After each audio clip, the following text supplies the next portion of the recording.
everyone? Guess who's back? It's Kamish, back here with Week 9 game previews. It's also going to be the last games before the trade deadline. Obviously a ton of trades this week, very exciting to see. Lots of sellers, lots of buyers. I mean, with teams knowing who's leaving now too, it can make them a seller and they don't have to worry about not being here next year. So pretty much you saw the games there. We got Ryan and Deuce Bombers 5-3 taking on Steven US 1 3-5. These teams met last year. Deuce Bombers destroyed US 1 by 70 points. Obviously huge win for Steven last week, beating the Kamish. I mean, you know, how can I be so hard on a guy and then boom, he beats me? So I can't really say much now. He could end up getting second in the East, which would be a pretty good accomplishment for him. Thing about Ryan and Deuce Bombers, guy missed the draft. I say it every week, but also, I mean, the guy's still winning, and he's winning while he's selling right now. So, guy's got 3 first-rounders for next year. He knows he's putting the 40 in for next year. Obviously, he's setting it up. And, you know, going back to Steven, I don't know about you guys, but I got to call him no-trade Steven, though. That's what I'm going to pick on Steven for. Guy doesn't make trades. Next up, we got Mike in the CDC 2-6. Gwevin, Monsters in the Midway 6-2. All I can say is so long, Mike. Wish you best of luck.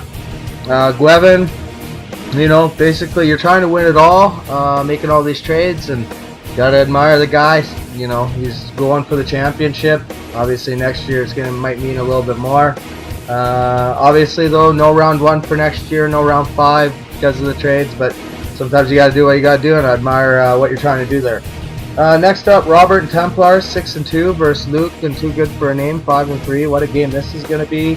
Obviously, Robert and Templars is well on his way to a second straight East Division title, so great for him. I noticed he switched up the strategy a bit this year. The past 2 years, he was always able to acquire another round 1.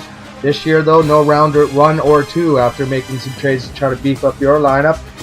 Luke pretty much keeping all his high picks. He's got Tom Terrific. I mean, that guy's producing unbelievably every week. But Luke, I got to ask you about the trade. What do you think, though? You said Elliott versus Bell. You said it was going to be a cakewalk for you.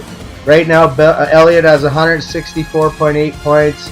Bell 96.3. I know Bell missed the 3 games, but don't matter. Elliott's one of the best running backs in the league. He's a rookie, and I'm pretty happy I made the deal. You can have Bell because he's going to get suspended in the offseason anyway when he gets hustled with weed again. Next one, we got Mark and Luck Commander at 2-6 versus George and Pack Attack at 1-7. Just 2 teams thinking about next year, really. They both know they're going to be back. So obviously George has been selling like mad, but let's face it, his team is by far the worst in the league.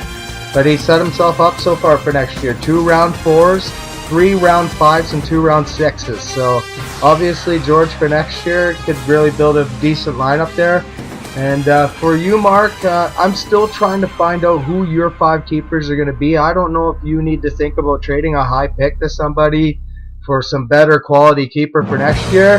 That's all up to you, but you know, it'll be interesting. You got obviously this game to decide what you want to do with your lineup for the rest of the year.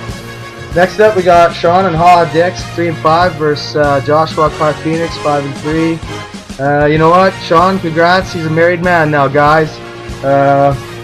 Thing is though, Sean, hey, congrats on that new achievement, but once again, you suck in the League of Champs.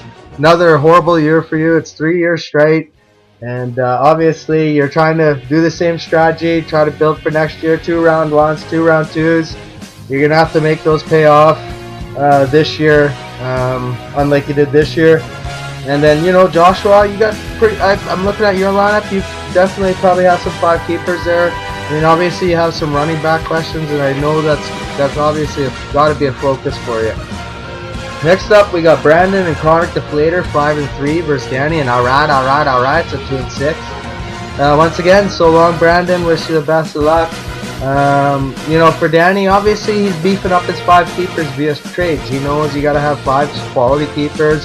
You know, he made the trade with me for Watkins, paid a lot to get Melvin Gordon. Got CJ Anderson, but right now though, sitting at no pick until round 5. So obviously, you know, these keepers are going to help you, but to get a pick that late, that was like George this past season. We saw what happened to his team. Next up, we got Lucas and Green Lightning 6-2 versus Suze and Fighting Geese 4-4. Original owners, so these two teams have met before. Fighting Geese is 2-0 versus Lucas. Beat them last year in the 5th place game for bragging rights. Obviously, you can see Fighting Geese put on the board a seller if she loses, so that'll be interesting to see. Some good players there to pick up for a run. And you know, for Lucas, you got to think though, this guy, looking at his line, he's got the best running back trio in the league. He's got Forte, Crowell, Gurley, all over 100, which by the way is more than Le'Veon Bell, Luke. So this one's going to be a good one to watch. It should be interesting. Obviously, Geese fighting for their lives. Next up, Milan 4-4 versus Kristen Storm 4-4. What a game! Very close to being the game of the week. It's a North Division battle. Two original owners. They have faced each other, obviously. Milan in the 6 is 2-0 versus Kristen Storm. You know, why is this one so important? Let's face it, if the loser's pretty much done in this one, and whoever wins will still have a chance at the playoffs. You know what? Question mark for me in this one. Obviously, Milan made the trade for Kristen Michael. Everyone had that opportunity to do that. Krista, as a Seahawks fan, had that opportunity, and it'll be interesting to see if Christine Michael is the difference in this one for Milan. Next up, we're back to the stinker of the week, guys. Yeah, we know that, you know, there's no survivors for this year. No big deal. We still have a stinker of the week, right? And it's Ron and Steel Curtin 3-5 versus Christian True North 2-6. You know, you might have been thinking, well, it should have been George's game. But the way I see it is, it sucks that Ron's leaving. He won't pay the money. Whatever. It's his choice, and that's cool. You know, we all have to respect that.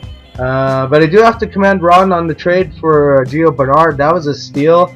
The next team taking over Ron's team is going to be pretty happy with that. It's going to be obviously one of the best owners coming up from Tier 2. Some really good competition.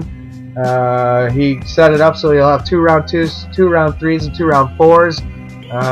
New owner coming up to that team. I mean, I'm happy about that situation. And then Kristen True North, obviously a huge disappointment for you. You're an original owner. You've always been very competitive. This year, just a string of bad luck.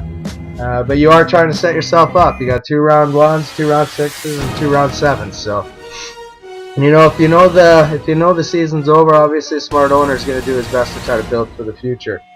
Next up, guys, it's the game of the week. It's going to be myself, Stars, the Commission 5-3 versus Brian and the 12th Man 7-1. These two teams do have a history with one another. The Commission has dominated both years. He's 2-0 versus Brian and the 12th Man. Obviously, I have no round 1. I made the trade for Jimmy Graham. Deuce Bombers really made me look bad. I traded Jimmy Graham to him, and then I have to trade for him back for a round 1. So smart move by Ryan with Deuce Bombers with how he handled Jimmy Graham there. And then Brian and 12th Man has made some smart moves too. I've looked at some of the trades.